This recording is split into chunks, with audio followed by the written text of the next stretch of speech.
Well, g'day, Alison. Welcome to the show. It's great to have you here.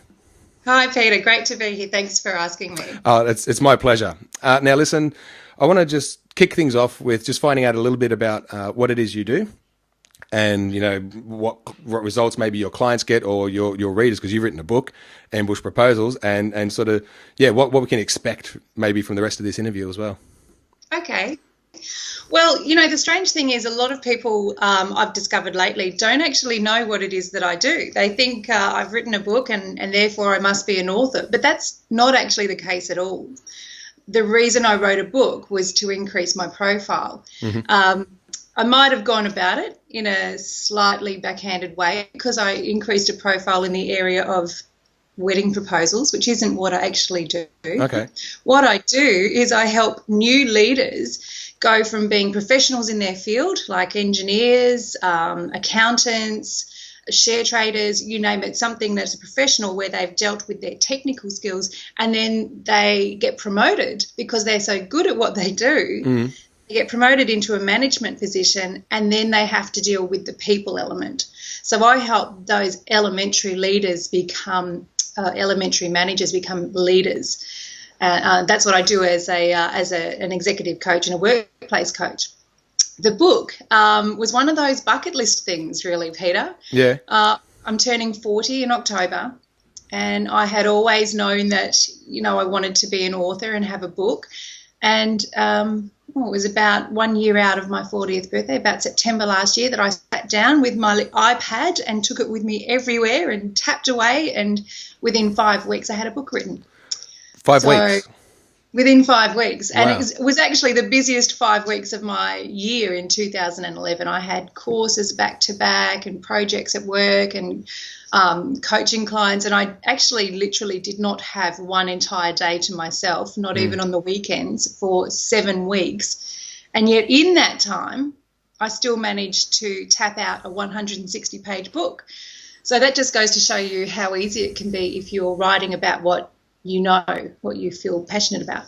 Okay, so why the subject, if it's not kind of your thing, why the subject of marriage proposals? So we'll dig into what you actually, where you've come from to end up at that point. But yeah, why marriage proposals? Good question. I ask myself that sometimes, but the truthful answer about that is intuition.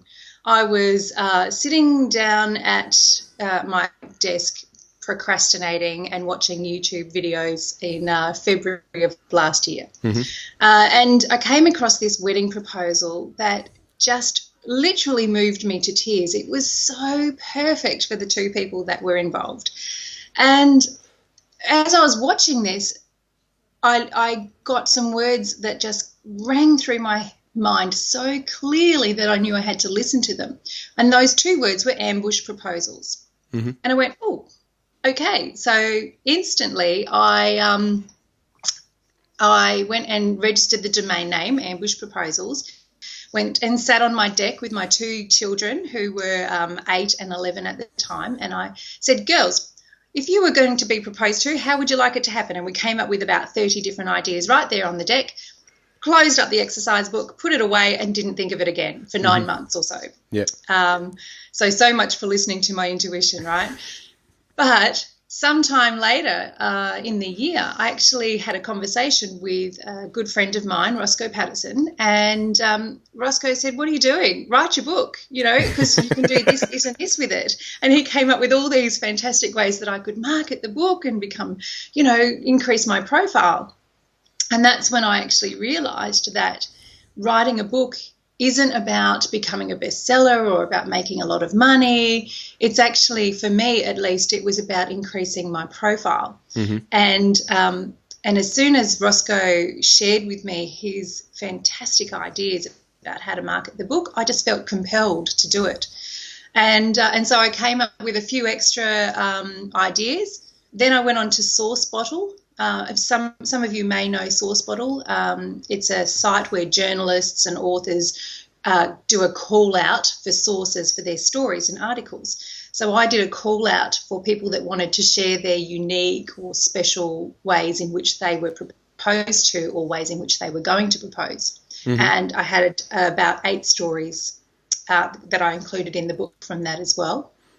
And so between Source Bottle and the ideas that I'd already generated and a lot of research on YouTube and the internet, I fairly quickly came up with about, I think it was just over 50 different ideas to propose.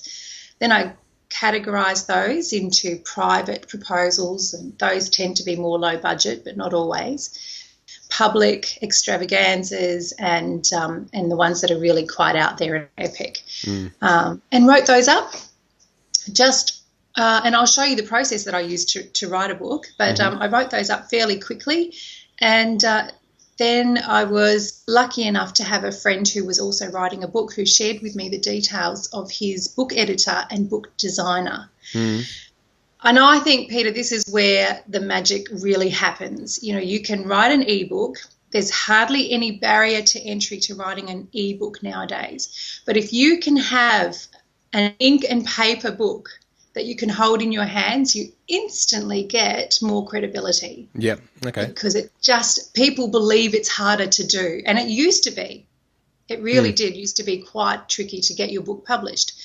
And with self-publishing, you needed to have a lot of money, because as a self-publisher in the past, you would have had to print 5,000 copies of your book and stack them up in the garage and have them, go mildewry. Yeah. And that would be really expensive. We're looking at, $15,000 or $20,000 to do that. Whereas nowadays the process is quite different.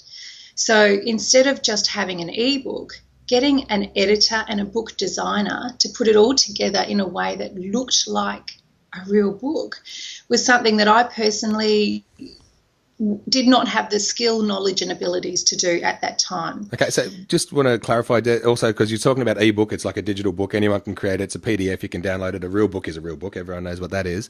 What are some of the things that, could you highlight some of the advantages of having that book? What's happened for you by having a physical book that an ebook couldn't do?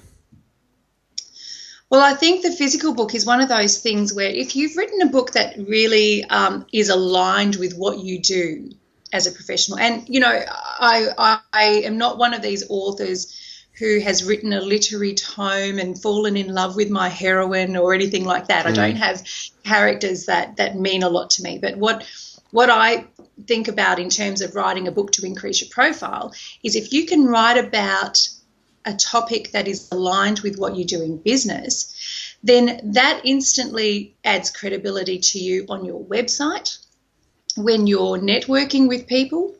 Most networking meetings will welcome the gift of, something to be given away as a door prize or something on the day. So if you're there giving away one of your books, then that instantly creates a lot of credibility for you. And also, if you are selling from stage or you're a keynote speaker, then having books behind you with your name on them on stage is another really fantastic way of saying, hey, look, I know that we all share a lot of common information, and we do. Let's face it, there's hardly an original idea in the world nowadays. We all share a lot of common information. I can provide a similar service as a coach than as about 90% of the other coaches out there. But what is going to set a coach with a book apart is that extra bit of credibility. Yeah, I can sort of see that too. And there's, we'll sort of dig into the actual process of coming up with a book, actually physically getting that thing happening. But yeah, I can really see on the back end, from as a person in the audience, I've been to, I'm not like a seminar junkie, but I've been to a handful of those types of seminars. And yeah, just the physical nature of, here you go, here's my book. It's like knowing that there's so much work gone into a book, and then someone can actually hand it to you. It tells a story on its own. The fact that you've done it, you're someone who's serious. You're not just a fly by night. You've done it. Here it is. Yeah, so I really dig that. Can we dig back now and into how you actually got started? Like way back when, you got a long career in. I had a quick look on your I think it was the about page on your book website. You got a career in psychology. And yeah, you studied up on that. And could we talk more about sort of that right now?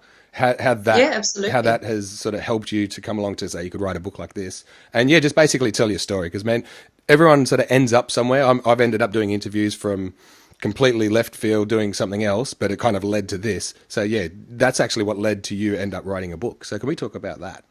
Yeah, How did absolutely. you get started?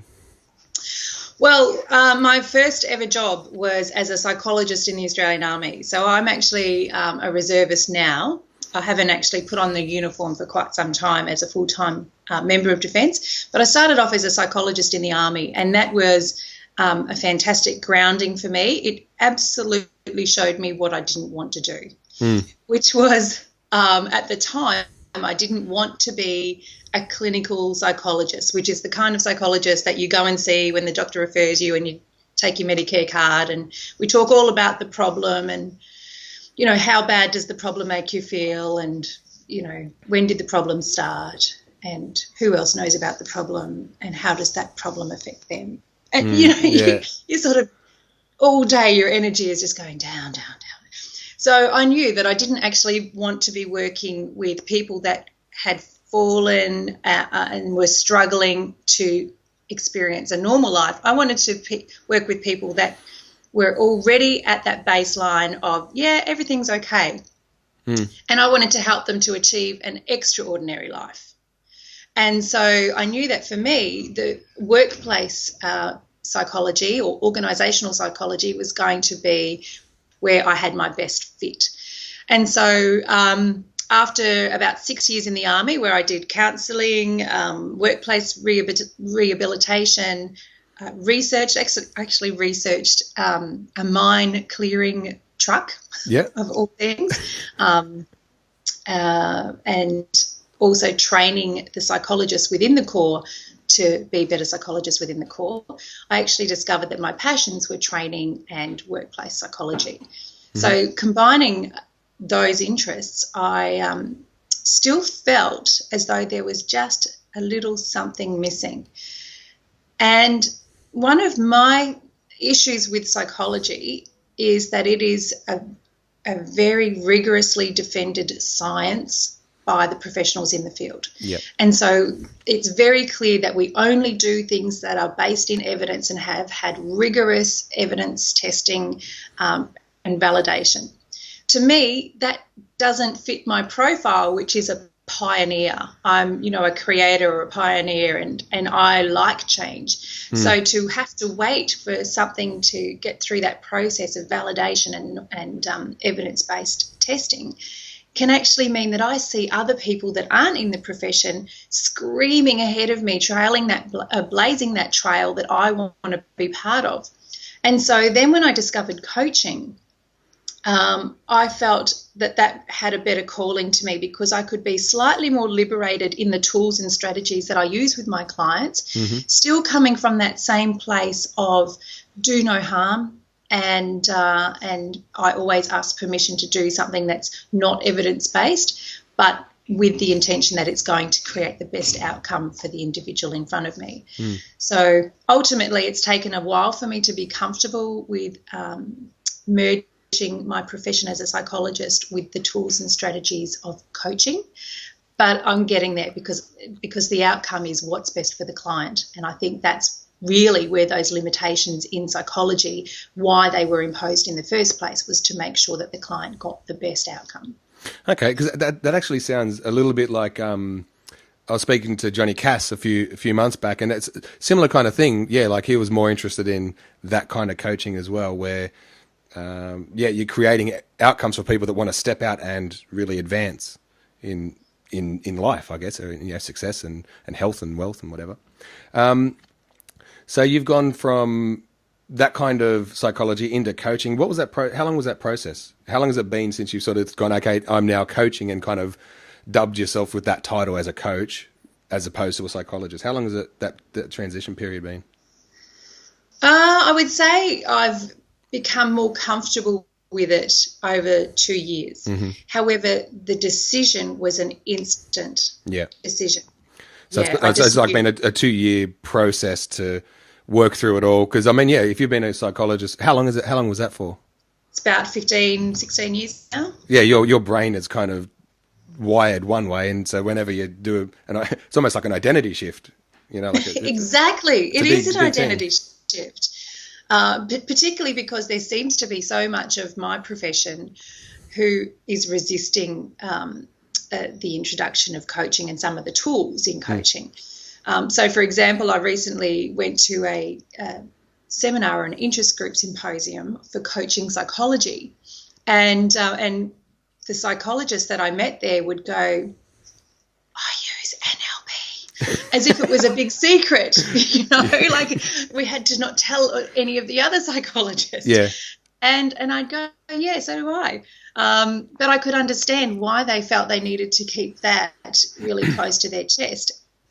As far as I'm concerned, it's the client in front of me that needs to get the result. And if I advise them up front, hey, look, this hasn't been fully validated and accepted by the field of psychology yet. However, there is a lot of research to show that it is getting results. We just have a bit of lag time. Would you like to give it a try? It's up to you.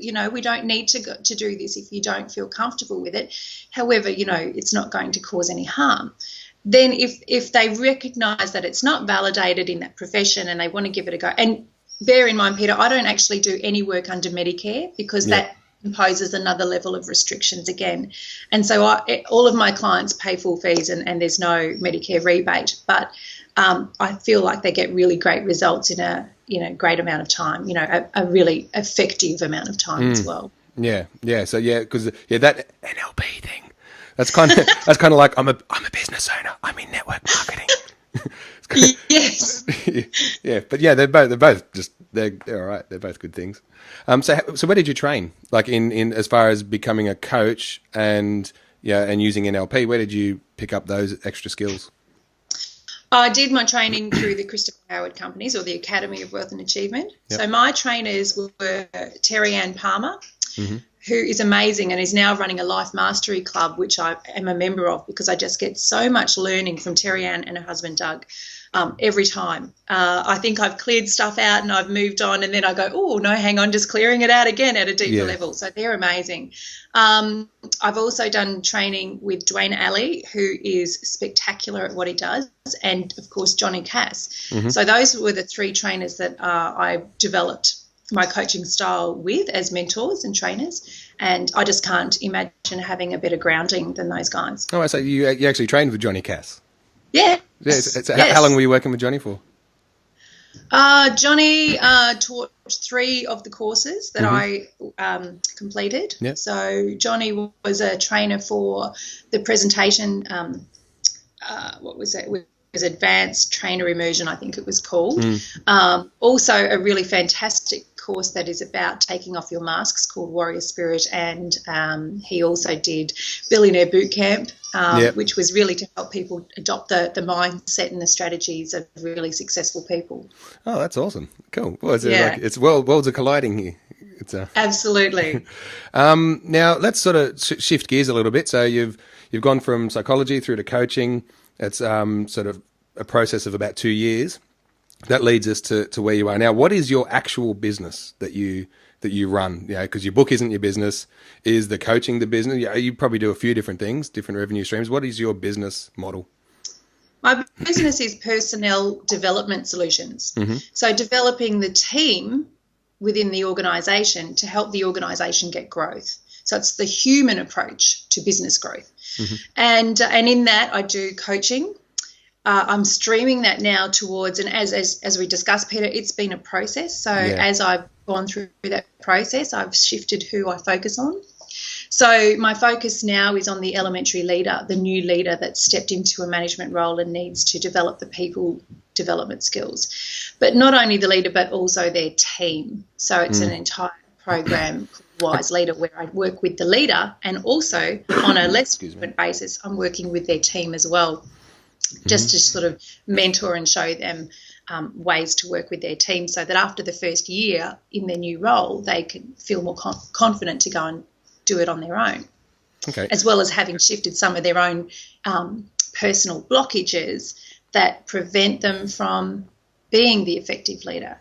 And it's really interesting. I was thinking about a client who recently came to me because he'd gotten a terrible score on an emotional intelligence test at his workplace, and he wanted to be coached to get a better emotional intelligence score next time. Yeah. And I was trying to tell him it's not about the score, mate. It's about how you show up in the workplace. And rather than work on the problems, I work under the problems. So we didn't actually talk about emotional intelligence. We talked about how does this show up in your workplace, and how do you recognise it in your health, and how do you recognise it in your family, so that ultimately we can drill down and find out what is the real core value conflict or identity conflict that is creating the crack in this particular pillar, if you like. So I'm working on foundation rather than plastering up the cracks in the wall. You know, that might be good just for a small crack, but if you're getting crack after crack after crack and it's showing up for you a number of times, you need to really go down and work out what's eating away at the foundation there and bolster that, you know, repair that. And so a lot of times people, you know, it's a process of getting them to trust and understand that, you know, to get out of here and to get into here. Yeah. And that it's not about the problem. The problem is never about the problem. It's always about what's underlying the problem. So, yeah, getting to, like you say, getting underneath. So if he wanted to get an emotional intelligence score, what is emotional intelligence? I actually got this question, I think it was from Sabrina Pitt in the Awesomepreneurs group, just as your view on emotional intelligence. What is it? Well, emotional intelligence is essentially two major areas. It's being able to recognise the emotions in yourself and others, or the emotional patterns in yourself and in others, and then being able to manage those emotional patterns in yourself and in others in order to get a better result. So I use a tool through my business called the Mesquite, which is fairly unique because it's not a self-report scale. It's not like, how good are you at, you know, identifying emotions? Oh, I think I'm a 9. That's only going to tell people what they think they are, as opposed to how emotionally intelligent they actually are. And so the tool that I use, the Mesquite, is actually based on percentiles. And the closer you get to the norm, the more emotional intelligence you're displaying. So say, for example, you might see a picture of a face and it'll say, how much happiness is this face showing? Mm-hmm. And you might say, well, it's showing a 4 out of 10 on the scale of happiness. If 90% of the norm group have said, yep, I'd say that's a 4 out of 10 on happiness, then you'll get a 0.9 out of the full 1 point, because 90% of people have agreed with you. Mm-hmm. If you said it was 10 out of 10 and only 1% of people have indicated that it was that score, then you'd get a 0.01 out of that possible score of 1. So it's about agreeing with the consensus. Now, you may be right, you may be wrong. That might actually show 10 out of 10. However, if the consensus thinks it's 4 out of 10 and you're not in touch with that consensus, then chances are you're not reading emotion or managing emotion in the same way that the majority of people do, which means it's going to be harder for you to move with them. As a leader, you need to be able to pace, and then lead. So you need to be able to be with them, understand where someone's at emotionally before you can lead them to a different place. So I love this tool. It's consensus-based. It's fantastic. Yeah, so it's kind of like it will highlight a sort of any disconnect from. Would that be a fair analogy? Yeah, it'll show you how far removed from the main consensus your view is. Okay. And the further removed your view is from the main consensus, whether right or wrong doesn't matter, but the further removed your view is, the less in touch you are going to be with the emotions of yourself and others. That's cool. I like it. Okay, so now there's a bit of noise out the back, kids leaving. So these interviews, they're just real. Just I've seen people walking up and down the stairs and cats and things. Yeah, did the cats come home? Did you see him? Yeah. Snuck up the stairway there. Now, so you've studied in all of this stuff, right? And now this is what comes next. So you've studied that. You've working with these people. That's kind of like your business, what you do in your business. Now I have a better understanding of you, other than just seeing a couple of videos on Facebook and you've written a book. So we kind of know more about your business model. What comes next? So is that's what you're doing now? Is it like that's your business? That's sort of how you make a living doing that stuff. Yeah. That's in the workplace, well, right? I've just launched my new program, which is the Wise Leader Coaching Program. Okay, so this is and that actually. Yeah, could you tell us a bit about that then? Okay, is that like you're going to sort of be doing some speaking from the stage type stuff and public type things? Is it like are you moving into that realm or are you already there? Love to be speaking from the stage. That is where my heart really sings. Yeah. I actually have. When I look back over my life, I remember being that person on the stage from prep, and just loving it. So I've never shied away from that. I love to do that. So I'm going to be looking for opportunities to start speaking from the stage about leadership and about developing leadership from an elementary perspective, but also about working under the problem instead of working on the problem. For me, with the Wise Leader coaching program, it involves it involves the stuff that industry is looking for.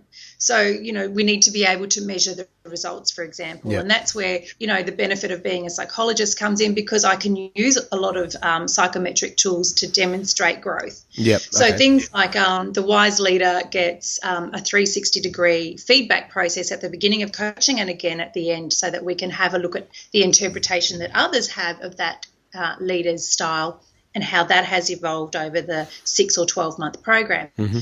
The team that they work with are also going to be tested and measured over time. So they will get an engagement analysis. We'll see how committed they are to their job, how inclined they would be to go above and beyond the norm, what's expected of them, in order to see the business grow. We'll do that at the beginning of the program, and then we'll do that at the end of the program, because leadership behaviour has a significant impact on how much commitment the team shows to the organisation. And it's interesting because, as you know, Peter, I started off in the Army, and the way that you think of a traditional defence leader is actually, not really productive to developing commitment. It is the leadership style that we're seeing now evolve in defence culture, where it's, how's your wife going? Is she still having morning sickness? Yeah. How's your kid's birthday on the weekend? Is that study going well? Is there anything I can do to support you through that? It's that personal touch, not just the, stand to attention and you will do what you're told sort of stuff. It's the personal touch that actually engenders commitment in the teams. So it's really great to see that that's something that's evolving, excuse me, and the culture is shifting in defence, and we're seeing that quite a bit. Yeah. So, Yeah, no, that actually, because when you talk military stuff, like in my family history, my great-grandfather's cousin is Field Marshal Montgomery, of World War II fame. So I am I'm up there in military history now, because he had a very similar approach where he had like a really hands-on, went around and met with the guys. He knew everyone, and everyone knew the plan and their role in the plan, and was sort of committed to the people, rather than just a top-down, you do this, and off you go. That's exactly right. So it's funny because it's like you're saying before, like there's no new ideas. It's just sort of packaging up those ideas in a useful way. That's kind of what you've done is to bring that stuff into a kind of, everyone does it differently. Everyone everyone's kind of putting their own spin on it, and it really comes down. This is what I found, that people like to work with people they like. Like it's more about, you've all got kind of similar things, but I really connect with you. And I really think you could help me. So that sounds like that's a similar sort of thing in the workplace. If they can really connect with that leader, then they're going to inspire loyalty. Where in most businesses, this is my experience too, is most people are just looking for someone to blame when things go wrong, as opposed to taking responsibility. And it's far too often that the loyalty goes upwards instead of downwards with leaders.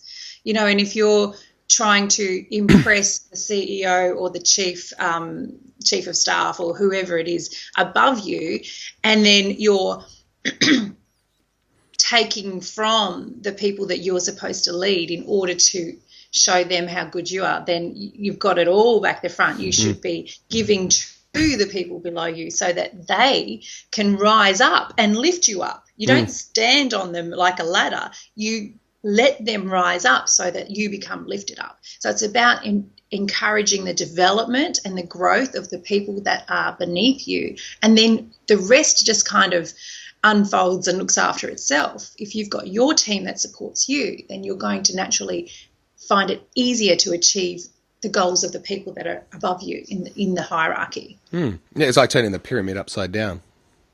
Yes. There's a famous book. For the life of me, the name's just sort of drifted off out of my head, but it was the guy 20 years ago. He did that with an airline, where he just turned the pyramid on the head, and it's like the leaders are there to serve, as opposed to rule down. Absolutely. Yeah, awesome. All right, so let's move into, now you've written this book, Ambush Proposal. So now that kind of adds a lot of kind of credibility to and weight to the book now that you've created. Like, it's about relationships. You're known as the commitment queen. That's right. So that's a big hefty title you've got there. So well, it's all about commitment, always. Yeah, about everything that you talk yourself. about seems to be like totally being committed to your team, to your own vision, I guess, too. So could you tell us about the book, the process, like from you touched on it briefly at the start. Took you 5 weeks to come up with the information and the ideas and everything. But can you walk us through? Because like I'd like to write a book one day. Like, this is something I'm just curious about as well. And I might even sort of use various things from these interviews, that might go into the book. Could you talk about how you actually started the process from the moment that Roscoe said, "Get your book going"? I could imagine him doing it. Why don't you write it? He said something like that. Yeah. So could you tell us from that point, what did you do? And just walk us through the steps. And so by the end of this, hopefully people can, actually guys, get out your pen and paper. If you want to write a book, this is how it's done, so that we can take notes and maybe by the end of it, go off and write a book. Absolutely. So I learned these strategies from other people. I didn't come up with them myself, so I want to acknowledge the people that I've learned from. And one of the people, she doesn't know this because I've never sat in one of her classrooms, but Joey Martin is a speaker teacher, and she was on a DVD or a CD that I was listening to through the Christopher Howard or the Academy of Wealth and Achievement resources. Mm-hmm. And I was listening to Joey Martin talk about how to structure a presentation for stage. And in doing that, I thought, you could do that for a book too. And somebody else was sharing the same information, and it was on another resource through the Academy, but I can't recall the name of the person that I was listening to, unfortunately. But essentially what they did was they said, get out some sticky notes, some 3M sticky labels. Now, we're going to talk big picture. We're going to chunk up. We're going to say, what are the things that my readers, or what are the things that I know about the thing that I want to talk about? So let's just say it's, cookbook. Mm-hmm. What are the things that I am really great about cooking? Well, I don't really love desserts, but I really love meats. So I'm going to do a meat chapter. I'm going to do an entree chapter, and maybe I'll do a vegetable chapter. And you go, great, let's go over to meat. And you pull out another stack of 3M labels, sticky labels, and you go, what are all the recipes that come to mind that have anything to do with meat? Okay, beef Wellington, chung, put it up there on the wall. Mm-hmm. Rissoles, chung, put it up on the wall. And then you just green light it. You don't stop yourself writing anything. Anything that comes in your head, you green light it, you put it up there on the wall. And then when you think you've got it all, you go to the next one. You go, okay, entrees, got to have the prawn cocktail, and you do that for each of those chapters. In the end, you might go, you know what, this is really a book just about mains and desserts, or not mains and desserts, sorry, vegetables and meats, vegetables and proteins. So I'm going to change this chapter here on entrees, and I'm going to move my sticky note underneath it. And this is what I love about it, Peter, is you're not constrained by the linear thinking of pencil and paper. Yeah. Because you can move your sticky notes, you can create a whole new chapter if you wanted to. You could go, rissoles has an entire chapter of its own. So you move that across and you make that a new heading. Yeah. And then you create all the rissole recipes you can think of under it. Yeah. But the beauty is to have that flexibility in your thinking. So that's what I did with with ambush proposals. I went, okay, I've got all these proposals. I'm going to go, how do I structure these proposals into a book now? And I went, well, what would I want to share with people? So that was how I pulled out the private proposals, public proposals, and proposal extravaganzas. And then on top of that, I created the real life proposals as well. And finally, tips. You know, somebody said to me, people need to know how to choose the ring. People need to know how to find the size without their girlfriend knowing that they're looking for a ring. So I created another chapter based on that. And this was all very easy to do with the flexibility of having these sticky notes. In fact, I did that process within about an hour and a half. Oh, okay. So, yeah, so it was that short. Within an hour and a half, I had all of the structure, the chapters, and the content for my book mapped out. And from that point on, it was simply a matter of when I was satisfied with those chapter structures as they were, I simply just moved the sticky notes onto a piece of paper in the order that I wanted to write about them. And that's it. And that's essentially all I did to write that book, because I didn't put anything up there that didn't come to me in green light thinking. Yeah. Now, in green light thinking, I'm not going to get stuff that, you know, is stuff I don't know about. You get, when you're green light thinking, you're putting everything up, you automatically are going to get the stuff you know most about coming up for you. Yep. So it sort of filters your content to the stuff that you know most about to start with. If I had to do research on a particular area, I would just simply highlight it, you know, get a highlighter and go, okay, I've got to go back and do some research on that particular area before I write about it. And that was as simple as it was. And let me show you. Hang on, I'm going to try and move. This is my latest book. There it is. See? I've got 4 behavioural styles of leaders there.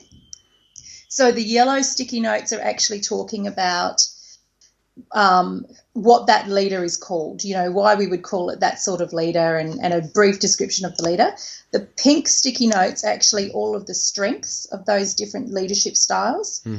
The blue sticky notes, and there's fewer of those than the others, they're actually talking about the areas of that particular leadership style where we need to shine a light and do a bit more work. So it's, if you called the pink strengths, the blues would be their weaknesses, I guess. Yeah. But the reason why there isn't as many weaknesses is because what I want to show people is that really, if you can be flexible and move between leadership styles, there is no weakness. What might be a weakness for style 1 could actually be a strength that needs to be developed by style 3, for example. So, yeah, and then the oranges are just incidental, miscellaneous areas I need to research a bit more and that sort of thing. So that is my next book there on the wall, and it is that simple. Awesome. So just those orange ones that you got there, will they end up in one of the rows? Is that like each orange thing might end up as a blue, might end up as a pink or yellow? Yeah, or not in there at all? Yeah, exactly. Once I've determined my thoughts on those areas, so those are sort of like my little question marks. So, for example, I've written on one of those that this particular leadership style tends to move slowly, and I just wanted to test out that theory with a little bit more research before I actually committed it to the wall in a particular colour. And if it does prove to be the case, then I'll commit it under the blue as a leadership trait that perhaps needs to be examined under the microscope a little bit. Excellent. Well, it was good that you had that now. Right there ready to go. Okay, so now you've got your book. It's on the wall.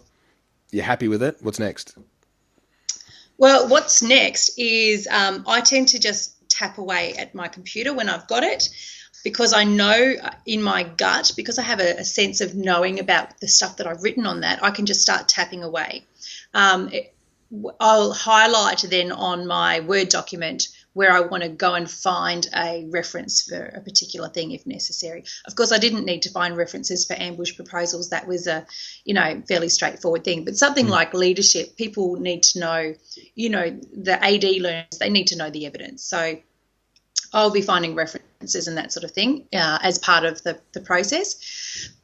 what other people tend to do, if they're not so great at sitting down and tapping away at a computer and they find that slows them down, I know my husband types slower than I do, and if I had to type that slowly, it would slow my thinking down and perhaps get out of flow. And I think it's really important to stay in flow when you're writing. So what he does is he has a dragon dictaphone sort of thing where you talk and it goes to text on your computer. I know of them. I need one, but yeah, I've heard of those. Yep. Yeah, so he uses that whenever he's creating content for his programs, and it just means that he can stay in flow a little more. Yeah. I think for me personally, if I wanted to do that process, I would just get a digital recorder and start talking. I would stand in front of my notes and I would go, okay, style 1. Da, da, da, da, da, da, da, da, da, da, da, and I would say everything that I wanted to say about each of those sticky notes, and then I would get the digital recordings and send them off and have them transcribed. Yep. That easy. And then at the end of that transcription, you have draft 1. Mm-hmm. What's next? Then you need to decide how you want to get published. Now, I self-published because it was the most simple and straightforward way to get a book out there. Yep. So rather than working out what is the best way to present a manuscript to publishers, and there would be people around who know this, who can be great resources for this if that's the way you want to go. I just don't happen to be one of them. But so rather than working that out, I actually started looking into self-publishing because I had been told about something called print on demand. Mm-hmm. So rather than having those 5,000 copies of the books rotting in your garage, you can have your book, your manuscript created and uploaded, ready for print, and then they only print the copies when you order them. So if I only wanted to order 1 copy, I would only have to order 1 copy. And so I looked into a few of those. There are a few around. I encourage people to research them. BookPal comes to mind in Australia. Lightning Source is an international one which has an Australian office. CreateSpace is Amazon's self-publishing platform. Mm-hmm. And each of these, there are more as well, and I just can't think of their names off the top of my head, but each of these comes with their own pros and cons. And I think that you need to sort of do your research into which one's going to fit best for you. Just as a bit of a reference, though, I found CreateSpace was going to be the cheapest done for you sort of platform.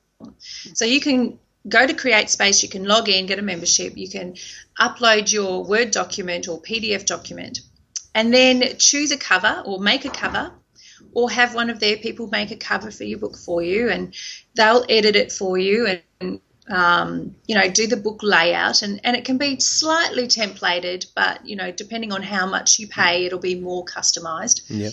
The cheapest thing that I could find on CreateSpace, and this was way cheaper than BookPal, for example, and a few of the others.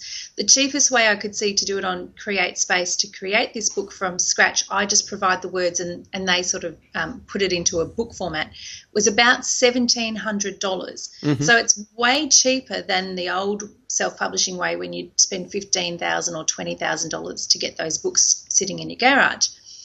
And then Dwayne Alley actually gave me a heads up on an editor and a book designer that he uses, and they're a fantastic team, and they actually did all of that for me for less than half of what CreateSpace would have done it for. Okay. So, it's a matter of making sure that you do your research, that you ask people who've done it before. I would say, budget about $1,500 to get a properly formatted book ready for print. Yep. Because then you have to pay for proofs and you have to pay to have your book uploaded onto the platform that you want and that sort of thing. And that's an important part of the process that you just can't get around. So just make sure that your expectations are okay so that you don't sort of get to the end of the book writing part and all excited and then go, oh, I've got to find $1,500 It sucks. So have the expectations about before you get started. Do the research before you decide whether it's worth the investment of your time and your energy and your emotion to create it in the first place. Okay, so now you say you got the editor and what was it? Editor and publisher? An editor and a graphic designer. She had a lot of experience in actually doing book layouts and covers and that sort of thing. Okay, so at the time of editing, how much of your material gets changed, or do they just fix spelling errors?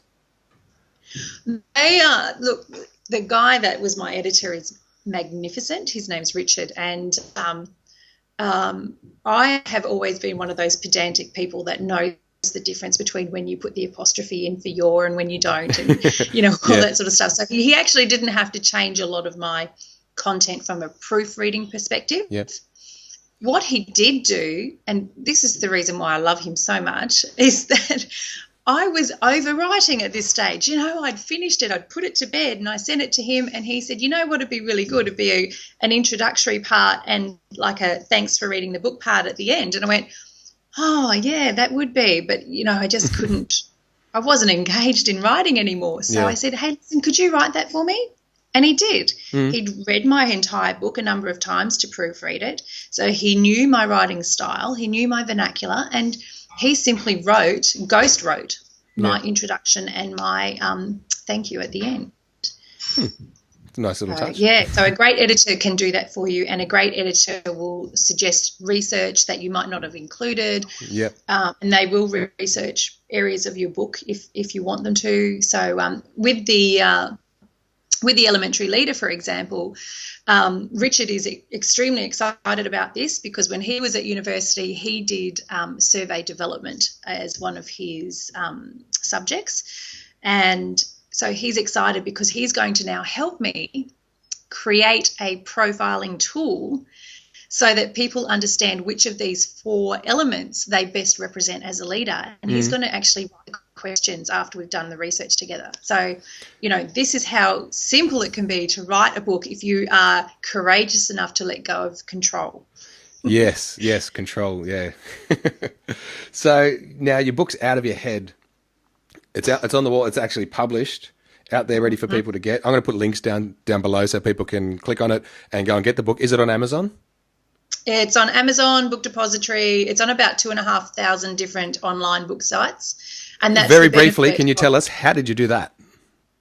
That was done through the print-on-demand platform. They actually had their own distribution service. Yeah. So I used Lightning Source for that, and they distribute through all of those platforms. The one thing that they don't do, which you need to be aware of if you want to write a book, is that it doesn't automatically go to Kindle. So going to the Kindle format. So that's something that I'm going to be looking at now, is how to make sure I can get ambush proposals in Kindle format, because there are so many people downloading books via Kindle and not through the traditional means. Yeah, some people don't actually want the book. They would just want it on their Kindle ready to go. That's awesome. So, 2,000 places. I'm going to put my Amazon link down below here, guys, so you can go and get that. And if you do decide to buy the book, I get a little commission, so you get to support the show, get a nice, warm, fuzzy feeling. Thank you. And so what's next? You got this other book coming out. What's sort of down the track? Have you got a timeline of when we can maybe kind of expect this leadership book? I won't hold you to it, but... the leadership book can literally be written in the space of maybe 5 or 6 weeks. Yep. However, once the writing process starts, it's only going to be that amount of time. However, it's I think realistically, because I've just released my new coaching program, this is designed to sit really neatly in that program. But realistically, because it includes a profiling tool that takes a while to validate and norm in the process of the profession of psychology. Yeah. So if I want to have a validated normed tool that is accepted widely, then that's going to take a little bit of extra time. So this book might not actually be released until the tool is ready for release as well. And I can see that happening in about a year. Yep. But the Wise Leader coaching program is already live, and I just will be using a different profiling tool in the interim. Okay. Now, do you have links that we can send people to if they want to get on the Wise Leader program, they want to hire Absolutely. you as a coach, where can people find you? What's the best way? Well, the best way to find me is pdsolutions.net.au, and then click on the coaching tab, and it'll take you through some descriptions of what coaching is and what it isn't. And if you are interested, you'll find the links within those pages to get you to the coaching offer. Yep. Okay. So I'll put a link to there. I'll put a link to the actual Ambush Proposal website, and I'll put my Amazon link down there as well. And you've got a Facebook page? I do. Is that right? Yep. What's that called? I'll put that there. Ambush Proposals. Say that again. Ambush Proposals. Yep. So if you wanted to go and share with us your amazing proposal story, or if you've just come across a really cute proposal and you want to share that with the world from YouTube or whatever, just go across to Ambush Proposals and like the page and get involved with the community there. I also have Alison Skate, the Commitment Queen. So that's skate as in roller skate, and that's the page where I'm starting to inform people about the Wise Leader coaching program and the 4 elements for the elementary leader profile as well. Okay, so yeah, I'll link as I'll go back through and find all those places and link them up so people can come and find out. Alison, it's been great having you on the show today. I know how to write a book now, and if anyone out there is thinking it's a hard thing, it's such a crazy, stupid thing, and it's easy to do. You've seen it. It's on the wall. There's Alison's next book on the wall over there. So yeah, thank you for sharing that with us. It's been pleasure. awesome. You've been an awesome guest. Thank you. And guys, it's been fantastic to speak with you, Peter. Finally, we get to talk. Yeah. It's funny. You see so many videos, like your awesome video. You know the one. Yeah, you see. I might sort of put a link to that, or I might embed it down there somewhere as well. Yeah, you see people. And you hear people and you read it. It feels like we know each other. Like whenever I have a guest on, it feels like I know them already. So it like sort of makes this job real easy to do. It's just like, this is just fun. You're a natural. It's been an absolute pleasure. Oh, excellent. Thanks. Well, you make it a great day, and I look forward to reading your new book. Thank you. And I look forward to reading your new book. Guys, look out for my book. The link will be there probably 3 or 4 or 5 years from now. Who knows? Okay. Thanks, Alison. I'll see you next time. Thanks, Peter.